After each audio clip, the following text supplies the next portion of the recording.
अस्सलाम वालेकुम। कैसे हैं आप सब लोग? उम्मीद है सब लोग ठीक होंगे और अल्लाह के हुक्म से आपकी दुआओं से हम लोग भी ठीक हैं। तो सर्दी अरूज पे है और सुबह का टाइम हो गया। फजर के बाद ये मैं बना रही हूँ नाश्ता। तो पहला पराठा बन गया, ये देखें।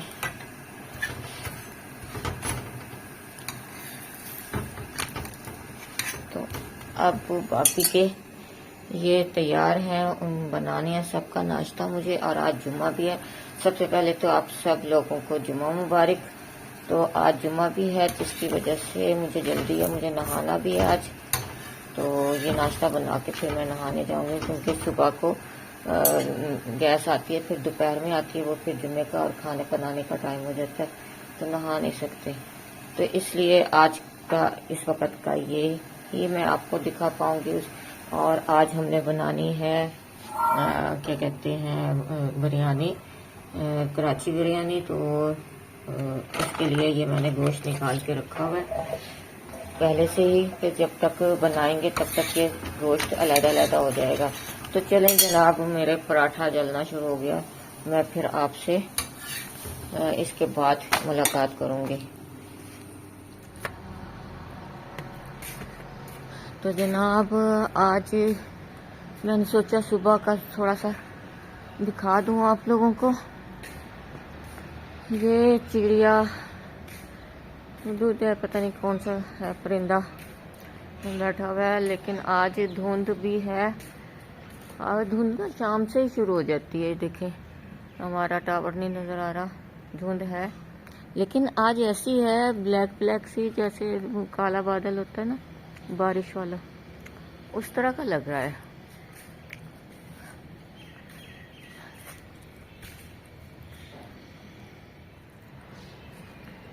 ये काला काला सा बादल है। आज मुझे ऐसे लग रहा है जैसे बारिश होगी। अल्लाह करे बारिश हो जाए और ये धुंध बैठ जाए। देखें, चील परिंदे भी बेचारे परेशान है, सर्दी से सब परेशान है। लेकिन उसकी करम नवाजी है, हर मौसम हर चीज़ चाहिए इस दुनिया को। मालिक सच्चे ने गर्मी सर्दी फिर सब खज़ां जो बनाई है, बाहर बनाई है, तो हर मौसम का कोई ना कोई फ़ायदा है, तो उसने बनाया मालिक सच्चे ने। तो आप चले, सर्दी बहुत है, नीचे जलती हूँ। कमर में काफ़ी दिन हो गए चुप की तरह से, जैसे चुप का दर्द होता है, इस तरह से दर्द है। काम नहीं हो रहा मुझसे ज़्यादा, और शायद ठंड की वजह से है कमर में दर्द, इसलिए मैं ज़्यादा नहीं कर रही, ऊपर जा रही हूँ। चलिए मिलते हैं फिर अगले सेगमेंट में। अस्सलाम वालेकुम, कैसे हैं आप सब लोग? उम्मीद है सब लोग ठीक होंगे। तो आपकी दुआओं से, अल्लाह की करम नवाजी से हम लोग भी ठीक हैं, और अल्लाह ताला सबको ठीक रखे। तो जनाब, आज हम लेके आए एक हट के और अनोखी आपके लिए रेमेडी। हम लेकर आए हैं ऐसा नुस्खा, ऐसी रेमेडी जो जिससे आपके मुसलसल इस्तेमाल करने से आपकी बढ़ी हुई तौंद और जो पेट बाहर निकल आता है वो आपका अंदर हो जाएगा इसके मुसलसल इस्तेमाल से। अगर जो आप इसको मुसलसल इस्तेमाल करेंगे तो एक आध दफा में नहीं होगा ये जनाब। तो जनाब, जो खवातीन चाहे मर्द हों या खवातीन हों, वो दोनों इस रेमेडी को इस्तेमाल करें तो उनको बहुत फायदा देगा। तो जनाब, जो वो खवातीन खासतौर पे इसको जरूर गौर से देखें जिनकी नई नई डिलीवरी हुई है या हमल से फारिग हुई हैं, तो या अगर जो काफी दिन भी हो गए हैं खासतौर पे उनको हमल से फारिग हुए हुए, लेकिन तोंद जो है, पेट जो है वो बाहर निकल गया है, तो वो उसको रेमेडी उसकी मदद देगी वो पेट को अंदर करने के लिए। उनकी तोंद एकदम से जादुई तौर पर अंदर चली जाएगी। ये मुसलसल 15 दिन आपको इस्तेमाल करना होता है। 15 दिन आप जैसे हम बताएंगे उस तरह से इस्तेमाल करें तो इंशाअल्लाह ताला आपका पेट आप देखेंगे कि काफी हद तक अंदर चला जाएगा। और वो बच्चे बच्चियां जो ऑफिस जाने लग गई हैं, जवान है, लेकिन मुसलसल बैठने की वजह से उनके तोंद बाहर निकल आई है, वो परेशान है, तो उनके लिए वो खास तौर पे कोर्सेस इसको देखें और इस पर अमल करें। उनका देखेंगे एक के इतनी जल्दी से उनका 15 दिन में ही अंदर बिल्कुल तो नहीं जाएगा, लेकिन काफी हद तक अंदर चला जाएगा। अगर जो आप इसे मुसलसल इस्तेमाल करेंगे तो जरूर इंशाल्लाह ताला काफी हद तक अंदर चला जाएगा। तो इसके लिए हमें चाहिए ये जिंजर यानी के अदरक। तो अगर जो इसे आप इस्तेमाल करेंगे तरीके से जिस तरह से मैंने बताया है, तो ये हमें चाहिए 1.5 से 2 इंच का टुकड़ा हमें चाहिए। और इसको हम इसी तरह छीलने की भी आपको जरूरत नहीं है, आप इसी तरह से इसको कद्दूकश कर लें।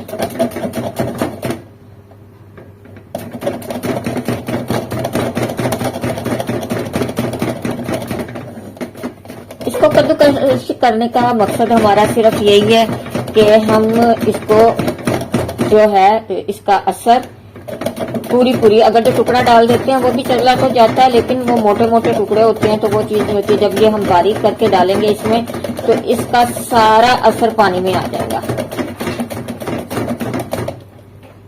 ये देखिए हमारा हो गया ये तैयार, डाल दिया हमने इसको। और ये चीज सिर्फ बची है जो हमने आपको दिखाई थी, ये चीज।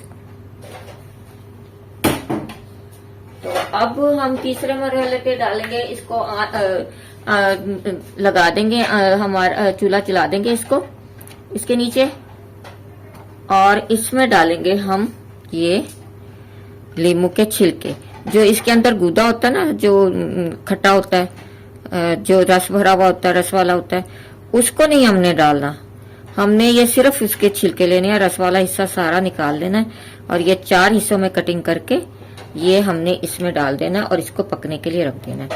तो जब ये थोड़ा सा पकने लगे तो फिर हम बताते हैं कि आपको इसमें मजीद और क्या डालना है। ये इतनी बेहतरीन रेमेडी है कि जिन लोगों के वजन बहुत बढ़ गया है, कितना ही वजन हो आपका कितना ही वजन हो, ये बहुत तेजी के साथ वजन को कम करता है।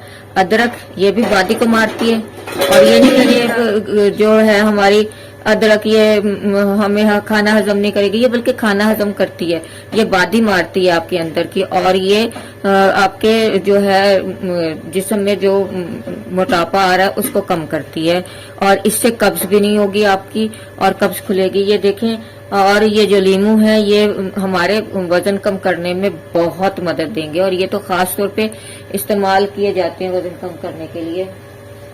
और जो जनाब अब ये जब इस तरह से होना शुरू हो जाए तो इस वक्त हमने डालनी है 1 खाने का हमने सौंफ का। और ये सौंफ तो बहुत ज्यादा फायदेमंद है, किसी भी तरह की गैस हो, कोई भी मसला। अक्सर आप देखेंगे कि गैस की वजह से भी पेट बढ़ जाता है, गैस कम करती है, खाना हजम करती है, आपके लिए बहुत ज्यादा जो है आपके जिस्म के अंदर मसाइल हैं उसको कम करने में मदद देती है। अब ये उबाला आने लग गया है, इसको जब उबाला आने लग जाए तो आपने इसकी आंच को हल्का कर देना है, बिल्कुल हल्का कर देना है। उबाला आने लगे तो इसको हम ढाँप देंगे और बिल्कुल हल्की आंच पे पकने देंगे। जब ये हमारे मतलब का हो जाता है तो फिर आपको दिखाते हैं कि आगे हमने क्या करना है। इसे मुसलसल हल्की आंच में पकने देना है, ज्यादा तेज आंच पे नहीं पकाना, वरना फायदा नहीं होगा। तो ये देखें हमारा तैयार है मिक्सचर जो हमने पकाया था, आपको दिखाया था। ये अब हमारा गिलास हमने डाले थे, 2 गिलास हमने डाले थे, और अब ये हमारा 1 गिलास रह गया। अब इसमें हम डालेंगे शहद 1 चम्मच शहद, क्योंकि ये इसका जायका थोड़ा इतना अच्छा नहीं होता, यानी कि फीका सा होता है, कोई ज्यादा खास नहीं होता। तो इसलिए कि पीने में मसला ना हो आपको, तो बेहतर है कि आप शुगर भी डाल सकते हैं, लेकिन शुगर से बेहतर है कि आप शहद डाल लें। शहद या आपको शक्कर डाल लें, तो शहद या शक्कर डाल लें, ये आपको फायदा देगा और नुकसान नहीं करेगा। तो लिहाजा, और ये आम नॉर्मल टेम्परेचर इसका होना चाहिए, गर्म नहीं होना चाहिए। अब ये गर्म नहीं है, तो अगर जो आप सर्दियों में पी रहे हैं या अगर जो आपको गर्म अच्छा लगता है तो आप इसको नीम गर्म कर सकते हैं। बहुत ज्यादा तेज गर्म भी नहीं करना, नीम गर्म कर सकते हैं। सुबह में पहले खाना खाने के बाद आप पिएं और फिर शाम को भी आप पी सकते हैं खाना खाने के बाद। लेकिन अगर जो शाम को नहीं पी सकते तो रात को जरूर आपने एक दफा पीना। ये सुबह शाम आप रखें तो फिर देखें इंशाल्लाह ताला आपको फर्क पड़ेगा। ये देखें, मुझे उम्मीद है आपको हमारी ये पसंद आई होगी। तो लाइक करें, शेयर करें और बेल आइकन के बटन पे को भी दबा दें और अच्छे अच्छे से कमेंट्स भी कर दें और वो भी कर दें, सब्सक्राइब भी कर दें। इजाजत दें अपनी भाभी को और अपनी आपा को। कल फिर मिलेंगे किसी अच्छे से मौजू और अच्छे से टॉपिक के साथ और अच्छी सी रेसिपी के साथ। तो अल्लाह हाफिज।